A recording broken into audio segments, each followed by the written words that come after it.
चलाने वाले घग्गर नदी से अवैध खनन कर रहे हैं। आरोप तो यह भी है कि अवैध खनन करने वाले ज्यादातर भट्टे अवैध तरीके से खेती योग्य जमीन पर किए जा रहे हैं। और इसी पर देखिए ये खास रिपोर्ट।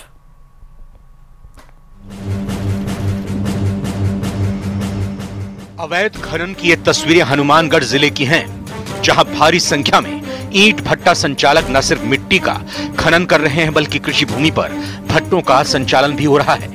आरोप है कि करीब ऐसे 132 ईंट भट्टे हैं जिन्होंने बिना कन्वर्जन कराए कृषि भूमि पर इनका संचालन कर रखा है।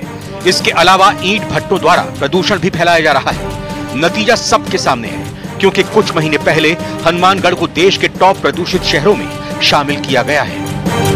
करीब सभी भट्टों को हमारे खनन की परमिशन और उन्होंने दे रखी है, रॉयल्टी भी जमा हो रही है। और ऐसा कोई भी संज्ञान में आता हमारा मामला तो हम कार्रवाई भी करते हैं, अभी की भी है।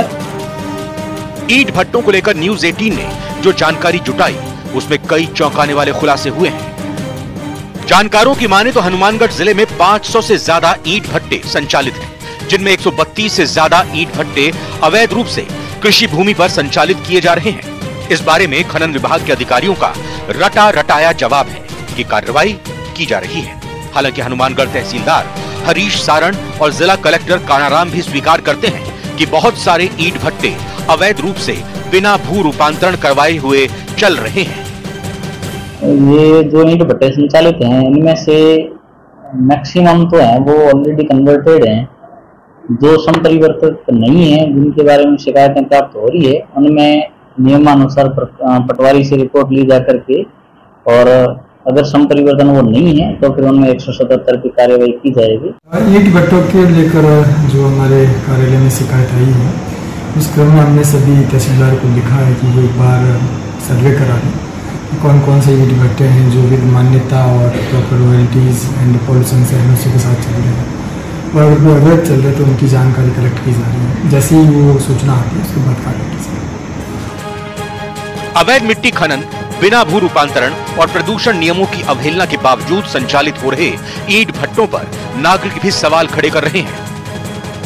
प्रदूषण बहुत फैल रखा है, इसका मुख्य कारण ईंट भट्टे होना है। 132 ईंट भट्टे बिल्कुल अवैध तरीके से चल रहे हैं। शहरी क्षेत्र के अंदर भी बहुत से ईंट भट्टे जो हो नहीं सकते वो अवैध रूप से चल रहे हैं, जिस पर ना ही तो राजस्व विभाग कोई कार्रवाई कर रहा है, ना प्रदूषण विभाग कोई कार्रवाई कर रहा है। जिला प्रशासन के अधिकारियों को जानकारी के बावजूद इस तरह सरेआम अवैध रूप से ईंट भट्टों का संचालन होना जिला प्रशासन के अधिकारियों पर भी सवाल खड़े करता है। ऐसे में जहां अधिकारियों का कहना है कि जल्द ही कार्रवाई की जाएगी, वहीं ये देखना होगा कि आखिर इन ईंट भट्टों को लेकर अधिकारी कब नींद से जागेंगे और कब इन पर कार्रवाई होगी। हनुमानगढ़ से न्यूज 18 राजस्थान के लिए राजू रामगढ़िया की रिपोर्ट।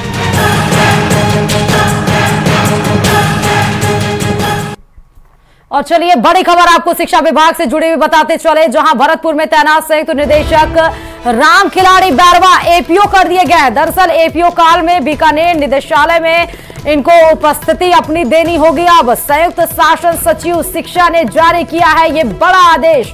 शिक्षा विभाग से जुड़ी इस वक्त की बड़ी खबर आपको बता रहे हैं। भरतपुर में तैनात संयुक्त निदेशक राम खिलाड़ी बैरवा एपीओ किए गए हैं।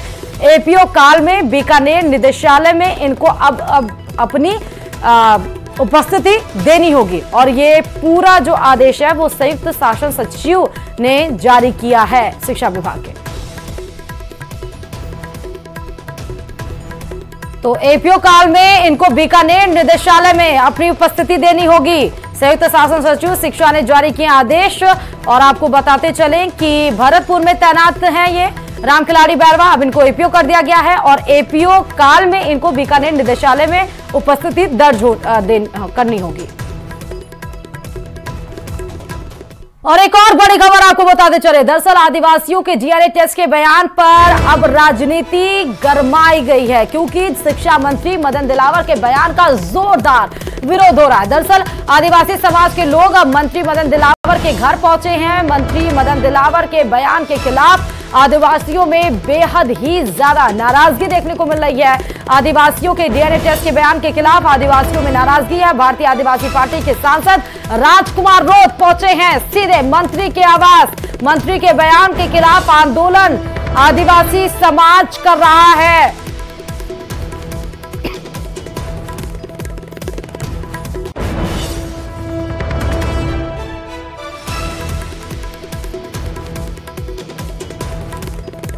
दिलावर के घर पर सीधे आप देख सकते हैं आदिवासी समाज के द्वारा विरोध प्रदर्शन, उनके दिए गए डीएनए टेस्ट के स्टेटमेंट के खिलाफ आंदोलन भारत आदिवासी पार्टी के द्वारा। आप देख सकते हैं कि राजकुमार रोत सीधे मंत्री के आवास पर पहुंचे हैं। बीएपी से इस बार सांसद जीत कर आए हैं।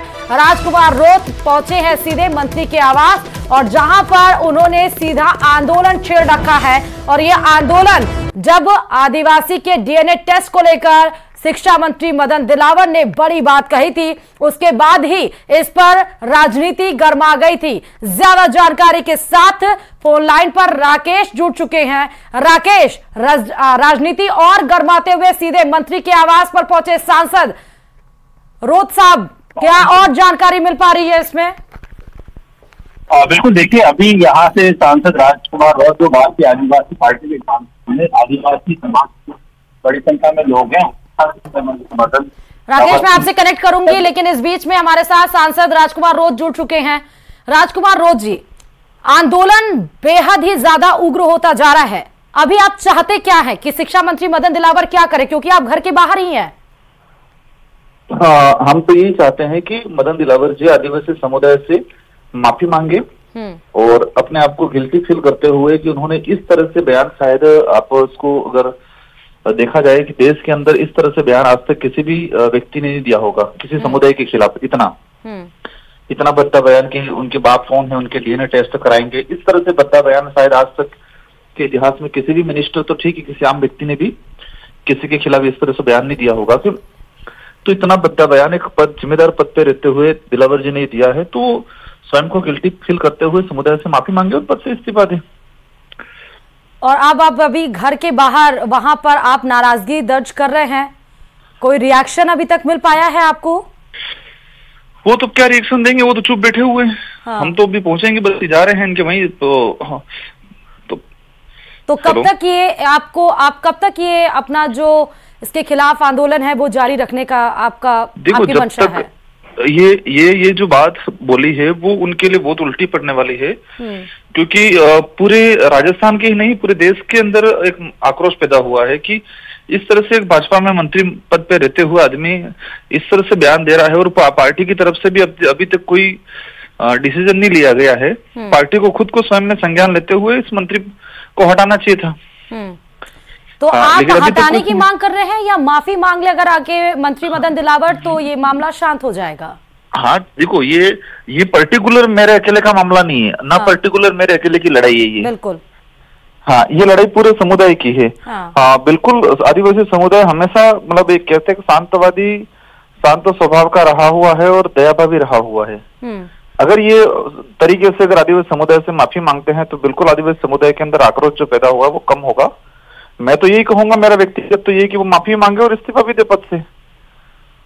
और अभी आप, क्योंकि संसद की कार्यवाही भी चल रही थी, हालांकि स्थगित की गई है, क्या आप ये मसला सोच रहे हैं कि 1 जुलाई को फिर से संसद में उठाने की भी बात बिल्कुल, ये बात लोकसभा सदन के अंदर भी उठेगी, राजस्थान विधानसभा में भी उठेगी, क्योंकि इन्होंने जिस तरह से स्टेटमेंट दिया है कि आदिवासियों का बाप कौन है, उनकी पहचान कराएंगे, डीएनए टेस्ट कराएंगे।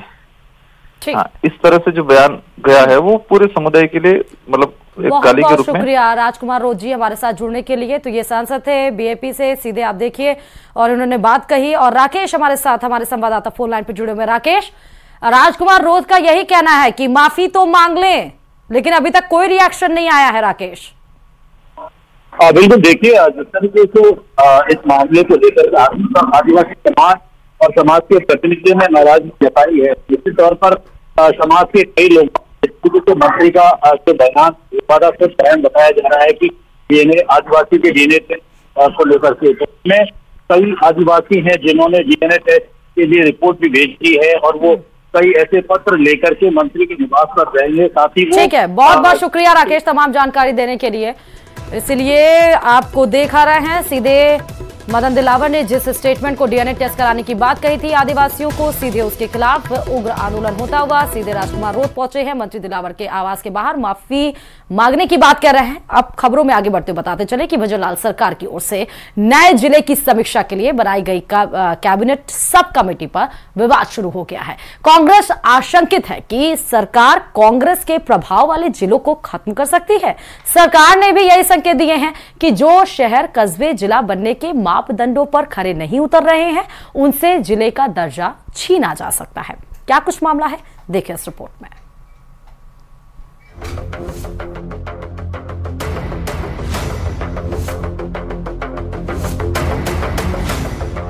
बजट सत्र से पहले ही गहलोत राज में बने 17 नए जिलों और 3 संभागों के भविष्य पर संकट के बादल मंडराने लगे हैं। संसदीय कार्य मंत्री जोगाराम पटेल का तर्क है कि कांग्रेस राज में अपने चहेतों को खुश करने के लिए गहलोत ने आनन फानन में जिले बना दिए थे। जिले बने कई शहर कस्बे जिला मुख्यालय बनने के मापदंडों पर खरे नहीं उतर रहे। इससे फिजूल खर्ची बढ़ रही है और जनता को इसका फायदा कम और नुकसान ज्यादा हो रहा है। अनेक जिले ऐसे बना दिए जिसका जनता खुद ऐतराज करती है। इवन मेरे कांग्रेस के साथी भी ऐतराज करते हैं कि इसकी कोई आवश्यकता नहीं थी। तो हमारी माननीय मुख्यमंत्री जी का ये मानना है कि कोई भी जिले बने, ग्राम पंचायत बने, निगम बने, वो जन उपयोगी हो, जनहितार्थ हो। और जन उपयोगी नहीं हो, अनाप शनाप खर्चा बढ़ जावे, प्रशासनिक तंत्र इतना बनाना पड़ेगा उसकी पूर्ति नहीं की जावे तो उसको उपयोगी नहीं कहा जा सकता। गहलोत के तत्कालीन सलाहकार बाबूलाल नागर की जिद की वजह से दूदू राजस्थान का सबसे छोटा जिला बना था, जिसमें सिर्फ 3 तहसीलें और 1 विधानसभा है। कमोबेश ऐसे ही हाल केकड़ी के हैं, तो सांचौर का एरिया भी कोई बहुत ज्यादा बड़ा नहीं है। गंगापुर सिटी के कांग्रेस विधायक रामकेश मीणा ने तो चेतावनी तक दे डाली है कि अगर गंगापुर सिटी से जिले का दर्जा छीनने की कोई भी कोशिश हुई तो सरकार की ईंट से ईंट बजा दी जाएगी। मैं आपको ये चेतावनी देता हूँ कि गंगापुर ने बहुत झंझट झेले हैं, दुख झेले हैं और गंगापुर के नागरिक किसी भी रूप में इसको बर्दाश्त नहीं करेंगे कि गंगापुर जिले की समीक्षा हो। गंगापुर पूरे मापदंड तय करता है, प्रस्ताव पास हुआ है, सरकार ने जिला बनाया है। अगर गंगापुर जिले से कोई छेड़छाड़ की कमेटी हो या सरकार हो, किसी भी रूप में बर्दाश्त नहीं करेंगे, सरकार की ईंट से ईंट बजा देंगे। इधर बीजेपी के नेता अपने जिलों को बचाने की मुहिम में जुटे हैं। भरतपुर से अलग कर बनाए गए डीग जिले में गृह राज्य मंत्री जवाहर बेगम की विधानसभा सीट नगर भी आती है। अब गृह राज्य मंत्री बयान दे रहे हैं कि डीग जिले का अस्तित्व बरकरार रहेगा। बेडम तो डीग के क्षेत्रफल को और बढ़ाने तक की बात कर रहे हैं। और लोगों ने लिया डीग जिला वाजिब बना है और डीग जिला रहेगा निश्चित रूप से। उसकी सीमाओं में और लोगों को जोड़ा जाना निश्चित रूप से जरूरी है। जो इच्छा अपनी इच्छा से कहेंगे कि हमको डीग जिले में रखा जाए, उनको रखा जाएगा। और कुछ लोग ऐसे जोड़ दिए थे कि उनको डीग में जोड़ने की आवश्यकता नहीं थी, उनको उनके नज़दीकी जहाँ सहूलियत होगी वहाँ जोड़ने की बात करेंगे। हम कमेटी के सामने अपना पक्ष भी रखेंगे। माननीय मुख्यमंत्री महोदय ने कमेटी बनाई है और वो कमेटी इसमें सकारात्मक रूप से सभी पहलुओं का समीक्षा करेगी और समीक्षा के उपरांत ये पाया जाएगा कि अनेक जिले जन उपयोगी नहीं हैं, अनेक अनावश्यक रूप से वित्तीय भार बढ़ा रहे हैं, प्रशासनिक भार बढ़ा रहे हैं, तो उसकी समीक्षा की जाएगी। बहरहाल जिलों को लेकर विधानसभा सत्र में हंगामा होना तय माना जा रहा है। कांग्रेस विधायक इस मुद्दे को मुखर होकर उठाने की तैयारी में है। आखिर बरसों के संघर्ष के बाद जिले का मिला तमगा कहीं लापरवाही में हाथ से ना निकल जाए, इसलिए विपक्ष चौकन्ना नजर आ रहा है। सब कमेटी के सामने अपने जिले को बचाने की मजबूत पैरवी करने की भी विपक्ष की पूरी तैयारी है। कांग्रेस जानती है कि अगर थोड़ी भी ढिलाई हो गई तो अनुपयोगी और वित्तीय और प्रशासनिक भार कम करने के बहाने सरकार उन शहरों कस्बों से जिले का दर्जा छीन भी सकती है जो सरकार की निगाह में गैर जरूरी है और जहां बीजेपी को सियासी फायदा कम और नुकसान ज्यादा है। कहीं पर जिलों के खत्म होने की आशंका है तो कहीं पर जिलों के बरकरार रहने का भरोसा। अभी तो मंत्रिमंडलीय समिति की बैठक भी नहीं हो पाई है कि इस पर विवाद शुरू हो गया है। कांग्रेस के नेताओं का आरोप है कि गहलोत राज में बनाए गए नए जिलों को सरकार खत्म करना चाहती है, तो बीजेपी के नेता पूरी तरह से आश्वस्त हैं कि उनके यहाँ के जिले बरकरार रहने वाले हैं और उनके इलाके का दायरा भी बढ़ सकता है। ऐसे में अगर सरकार को कड़े फैसले लेने पड़े तो फिर दूदू जैसे जिले भी इसकी जद में आ सकते हैं और वहां के डिप्टी सीएम प्रेमचंद बैरवा को सीने पे पत्थर रखकर अपने इलाके के जिले को खत्म करना पड़ सकता है। मगर ये कैसे संभव होगा, ये देखना बाकी है। कैमरा पर्सन दिलीप चेची के साथ बाबूलाल धायल, न्यूज़ 18 जयपुर। और इधर नीट पेपर परीक्षा लीक मामले के तार अब झालावाड़ मेडिकल कॉलेज से भी जुड़ते हुए नजर आ रहे हैं। कल दिनों इसी मामले को लेकर दिल्ली और मुंबई क्राइम ब्रांच की टीमों ने गुप्त तरीके से कार्रवाई करनी शुरू कर दी और ये कार्रवाई बिहार, गुजरात से राजस्थान तक पहुंच चुकी है। देखिए रिपोर्ट।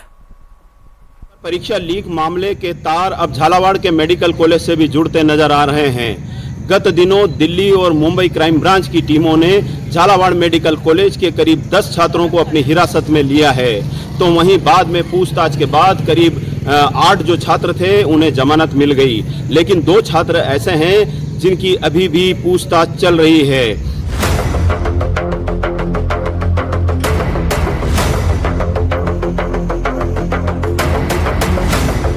झालावाड़ मेडिकल कॉलेज के जिन 10 छात्रों को हिरासत में लिया है उनमें कुछ छात्राएं भी शामिल हैं। सूत्रों के मुताबिक इन छात्र छात्राओं पर भारी भरकम राशि लेकर डमी कैंडिडेट के रूप में परीक्षा देने का आरोप है। वहीं ये सारा घटनाक्रम सामने आने के बाद झालावाड़ के मेडिकल कॉलेज प्रशासन में भी हड़कंप मचा हुआ है। दिल्ली पुलिस 8 मई को झालावाड़ मेडिकल कॉलेज में आई और 8 बच्चों के बारे में जानकारी उन्होंने चाहिए, जो संबंधित जानकारी इस कार्यालय द्वारा संदिग्ध है। इसमें परीक्षा में जो धांधली हुई है, डमी कैंडिडेट के रूप में बैठे जाने संबंधी पुलिस को संदेह के घेरे में, ये पुलिस के संदेह के घेरे में थे। दिल्ली और मुंबई पुलिस की क्राइम ब्रांच की टीम नीट पेपर लीक मामले को लेकर जांच के लिए झालावाड़ मेडिकल कॉलेज पहुंची थी, जहां उन्होंने यहां के कुछ छात्र और छात्राओं से इस मामले में पूछताछ भी की। वहीं दिल्ली क्राइम ब्रांच की टीम 8 छात्रों को और मुंबई क्राइम ब्रांच की टीम 2 छात्रों को अपने साथ लेकर गई थी। बताया जा रहा है कि नीट परीक्षा पेपर लीक मामले में डमी कैंडिडेट्स के रूप में परीक्षा देने के संबंध में जांच एजेंसियां झालावाड़ मेडिकल कॉलेज के छात्र छात्राओं से जांच पड़ताल कर रही हैं। सारे मामले में झालावाड़ मेडिकल कॉलेज प्रशासन अपने स्तर पर भी जांच कर रहा है और घटनाक्रम को लेकर झालावाड़ के मेडिकल कॉलेज में भी हड़कंप मचा हुआ है। लेकिन जो जांच एजेंसियां हैं उन्होंने अभी इस मामले में कुछ खुलासा नहीं किया है, लेकिन उनकी राडार पर कई अन्य छात्र भी हो सकते हैं। छात्रों से पूछताछ कर रहे हैं कि किस तरह का प्रकरण हुआ है, क्या मामला है। छात्र जो है वो डरे हुए हैं, बताने से खतरा भी रहे और पुलिस की जांच में आगे अगर छात्र इसमें दोषी पाया जाता है तो क्या मेडिकल कॉलेज प्रशासन भी कार्रवाई करेगा इसमें? निश्चित रूप से नियमों के विरुद्ध उच्च अधिकारियों को अवगत करा के इस बारे में जो भी कानूनी कार्रवाई होगी वो की जाएगी। झालावाड़ मेडिकल कॉलेज प्रशासन के मुताबिक ये सभी छात्र छात्राएं 2019 से लेकर 2022 के बीच के छात्र और छात्राएं हैं। बताया जा रहा है कि इस पूरे घटनाक्रम में कुछ छात्राएं भी शामिल हो सकती है, जिन्होंने भारी भरकम राशि लेकर डमी कैंडिडेट के रूप में इस घोटाले में शामिल हुई थी। फिलहाल जो जांच एजेंसियां हैं उनकी रडार पर झालावाड़ मेडिकल कॉलेज के कई छात्र हैं, तो वहीं झालावाड़ का मेडिकल कॉलेज प्रशासन भी अपने स्तर पर जांच में जुटा हुआ है। तरुण शर्मा, न्यूज़ 18 झालावाड़।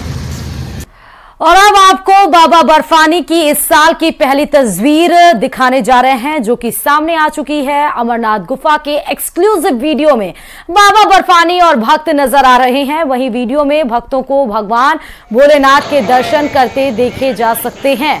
तो बाबा बर्फानी की एक्सक्लूसिव तस्वीरें। अमरनाथ की यात्रा शुरू हो गई है, पहला जत्था रवाना हो गया है। घोड़े पालकी की सवारी कर तमाम श्रद्धालु बाबा बर्फानी के दर्शन करने के लिए पहुंचे। ये आप एक्सक्लूसिव तस्वीरें बाबा बर्फानी की देख सकते हैं, जहां पर दर्शनार्थी दर्शन करने के लिए पहुंचे हैं और तांता अब धीरे धीरे श्रद्धालुओं का उमड़ता हुआ आपको नजर आएगा। फिलहाल ये न्यूज़ 18 पर बाबा बर्फानी की एक्सक्लूसिव तस्वीर।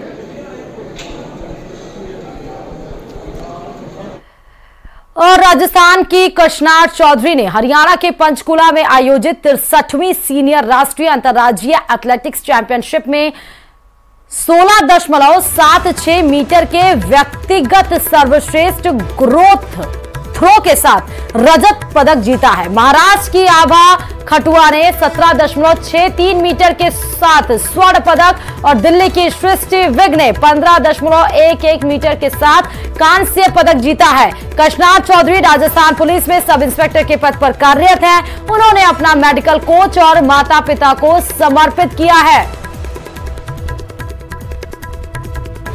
तो महाराष्ट्र की आभा खटुआ ने जीता है स्वर्ण पदक, दिल्ली की सृष्टि विग ने भी जीता है कांस्य पदक। कशनार चौधरी ने राजस्थान का नाम रोशन किया है।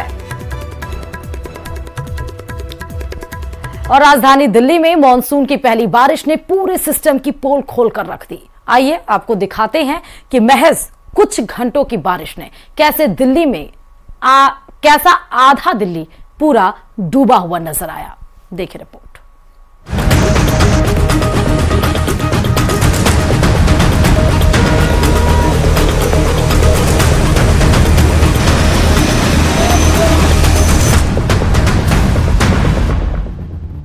कहीं बसें डूबी हैं, कहीं कारें डूबी हैं, कहीं वीवीआईपी आवास डूबे हैं, कहीं एयरपोर्ट पर बारिश का कहर है।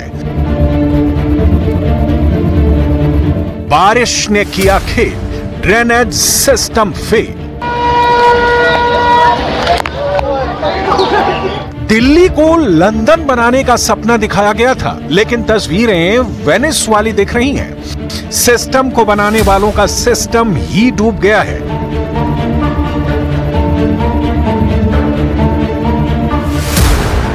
अक्सर ऐसे हालात की मुसीबत आम लोगों को ही झेलनी पड़ती है, लेकिन कुदरत ने इस बार सारे फर्क मिटा दिए।